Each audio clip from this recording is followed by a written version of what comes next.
Anggrek, dengannya aku belajar memahami cinta, kasih sayang, kelembutan dan kebijaksanaan. Magnolia, alam mendeskripsikan banyak hal untuk manusia agar kita dapat mempelajari banyak hal pula darinya. Anggrek adalah bunga indah yang bergerombol, memancarkan keindahan yang rupawan, menyenangkan hati siapapun yang memandangannya. Tidak semua orang dapat memelihara dan memahaminya agar tumbuh, berkembang dan menghasilkan bunga yang cantik, elok menawan. Cinta, kasih sayang dan kelembutan sebagai penghobi tanaman anggrek, sudah menjadi kebiasaan memperhatikan pertumbuhan dan perkembangan tanaman ini. Mengamati perkembangan tunas tanaman baru, regenerasi, mengingatkan diri terhadap tumbuh kembang anak-anak. Menakjubkan mata ketika anggrek-anggrek dendrobium itu bertunas dua secara bersamaan, kembar, pada satu batang indukan. Kedua tunasnya tampak sehat dan gendut. Secara berkala ku pantau pertumbuhannya, agar terhindar dari gangguan siput atau hama, penyakit lainnya. Pertumbuhan kedua tunas baru ini sangat bergantung kepada induknya, batang tunas terus meninggi hingga memperlihatkan beberapa helai daun tetapi tidak tampak adanya pertumbuhan akar. Berbeda dengan pertumbuhan satu tunas baru pada induk anggrek lainnya, tak lama setelah bertunas diikuti dengan pertumbuhan akar. Tidak ada perbedaan kondisi tunas-tunas anakan tersebut. Perbedaannya hanyalah pada pertumbuhan akar, agar anakan dapat cepat mandiri dan menyuplai air juga zat hara lainnya. Setelah tiba waktunya, kedua tunas kembar tersebut akhirnya memperlihatkan pertumbuhan akar-akarnya yang sehat. Deskripsi ini mengingatkanku terhadap variasi waktu kemandirian anak-anak yang juga berbeda. Tidak ada kata terlambat mandiri, apabila telah siap maka mereka akan mandiri. Yang diperlukan adalah kesabaran dan ketelitian orang tua dalam membimbing, mendampingi dan mengarahkan anak-anaknya. Jangan memaksakan mereka untuk bersegera mandiri. Pengajaran penuh kelembutan dan kasih sayang membuat anak merasa disayangi, dicintai, dan dihargai. Sehingga tumbuh keseimbangan mental dalam dirinya. Anak-anak yang bermental sehat akan mempunyai cahaya, semangat, kekuatan, dan energi dalam mengarungi hidupnya.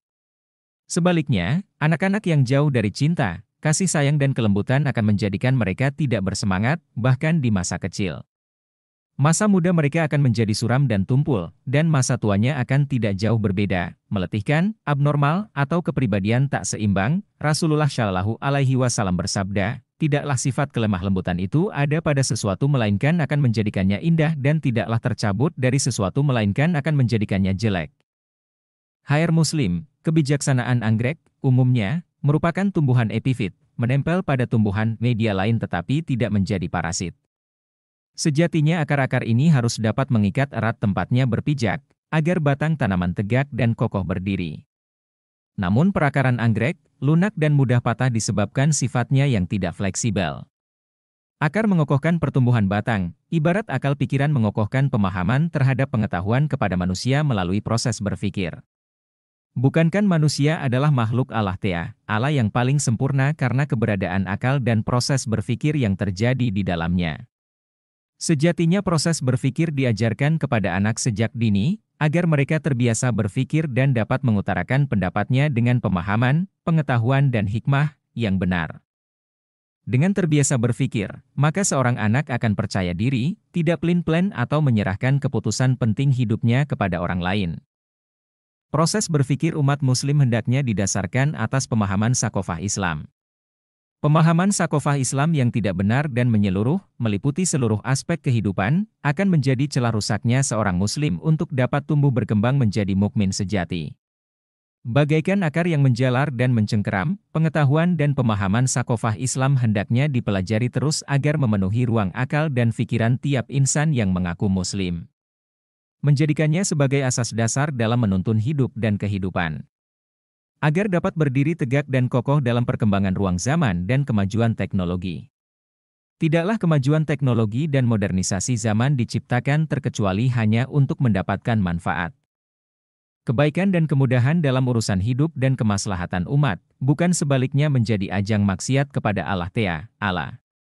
Sesungguhnya binatang, makhluk, yang seburuk-buruknya di sisi Allah ialah orang-orang yang pekak dan tuli, yang tidak mengerti apa-apa, karena tak mau berpikir. Al-Anfal 22